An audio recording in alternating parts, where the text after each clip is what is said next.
सिंधी समाज के प्रतिष्ठित तरुण संत दिलीप कुमार खत्री, जिन्हें श्रद्धालु दिलीपानंद महाराज के नाम से जानते हैं, ने एक अनुकरणीय और भावुक निर्णय लेते हुए 57 वर्ष की आयु में स्वेच्छा और परिवार की सहमति से जीवन काल में ही देहदान की घोषणा कर दी है।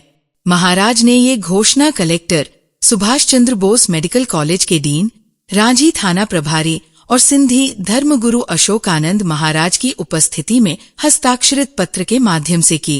अंगदान करने से ये फायदा रहता है कि आप जीवित रहें न रहें, आपकी आंखें किसी दूसरे को मिलके वो इस दुनिया को देखेंगी, और जो बेचारा लीवर किडनी से पीड़ित रहता है वो उसके काम आएगा, उसके परिवार वाले आपको दुआ देंगे। ये एक बहुत बड़ा यज्ञ होता है अंगदान करना, और नेत्रदान करना महादान होता है।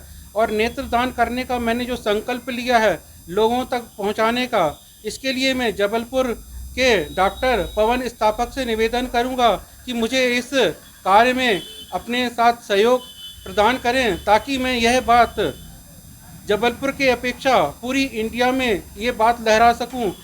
इस पत्र में उन्होंने स्पष्ट रूप से ये मांग की है कि उनकी मृत्यु के पश्चात उनका शरीर मेडिकल छात्रों की शिक्षा हेतु उपयोग में लाया जाए।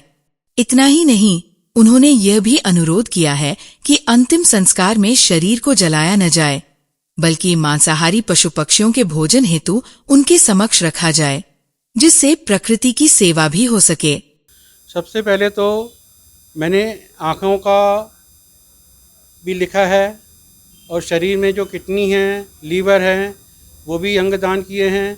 और उसके बाद जो मेरे डॉक्टर हैं, जो भगवान स्वरूप माने जाते हैं, उनका मेरा शरीर मृत्यु उपरांत उनके काम में आए। और उसके बाद जब वो शरीर उनके किसी काम का न रहे, तो मैंने ये लिखित में कलेक्टर साहब को आवेदन दिया है कि उस शरीर को न जलाया जाए न दफनाया जाए, बल्कि उन मांसाहारी पशुओं के सामने रखा जाए, ताकि मैं उनका भोजन और दाना पानी बन सकूं। यही मैं लक्ष्य रखता हूं, क्योंकि इस पृथ्वी पे उनके भगवान हम हैं, और उन्हें अपनी भूख प्यास मिटाने के लिए ऊपर आसमान में न देखना पड़े। दिलीपानंद महाराज न सिर्फ एक संत हैं, बल्कि समाज सेवा में भी सदैव अग्रणी रहे हैं। दीन दुखियों की सहायता, गरीबों को भोजन और वस्त्र वितरण जैसी सेवाएं उनका नियमित कार्य है। उन्होंने ये कदम उठाकर न केवल मानवता को नई दिशा दी है, बल्कि आने वाली पीढ़ियों को भी देहदान जैसे महान कार्य के लिए प्रेरित किया है।